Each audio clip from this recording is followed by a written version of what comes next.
Hey there everyone, George here. Welcome back to another video, and we're back on John's Superstar 3900F, and where we had left off here the last time we were looking at this. We had we cleaned all the rotary controls and the switches here, and the radio has been tuned, and a few other various little bits and pieces, the mod light, yada yada yada. So what we need to do now is some detailing work and put her back together and see where we go from there. As I said about doing a bit of detailing work, you know, anybody that's used to fiddling around with these old CB sets, you'll know how, you know, faded the cases get, and, you know, discolored even though they're black. And you know, you can paint them, which is hit and miss. Like, I've painted hundreds of these in my time, and it's just the way it works. Some of them come out great, and then some of them come out shit. And I don't know what it is. I don't prime them. I learned that if you prime them, you don't get good results at all, because these are kind of coated with some sort of a, I don't know what you'd describe it as now. It's not vinyl, but it is coated. You can see there it's kind of, you know, it's not flat and uniform like paint would be. It's not powder coat either, because it's too smooth.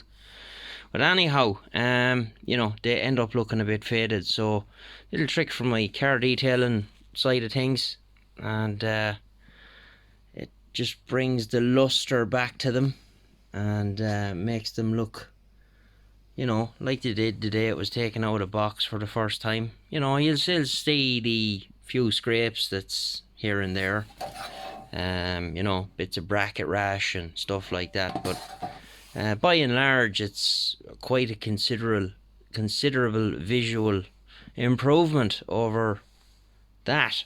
So you just put them side by side. There's a huge difference there. So we're having a go at the bezel on this, and these black bezels, you might say to yourself, oh, there's not a whole pile we can do with that, but it's actually hard to believe how dirty they get.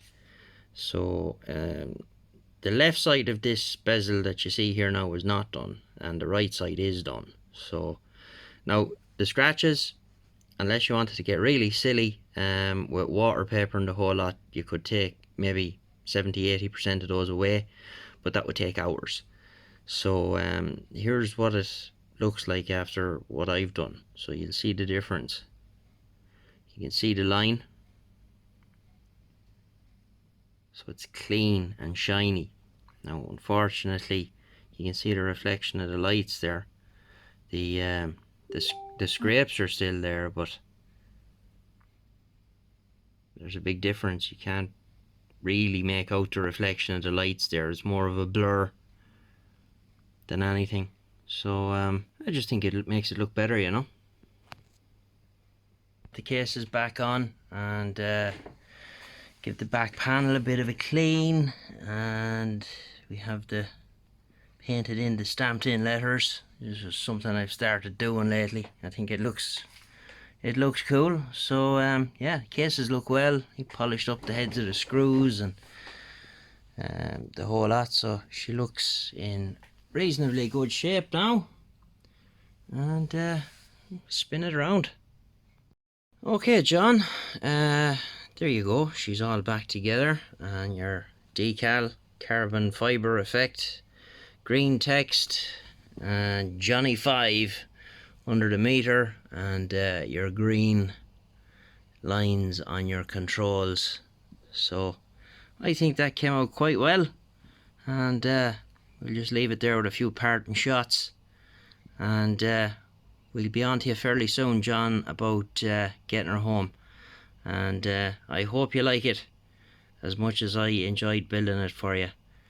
So I'll throw a bit of montage together for the end, and we'll get you guys in the next one. All the best.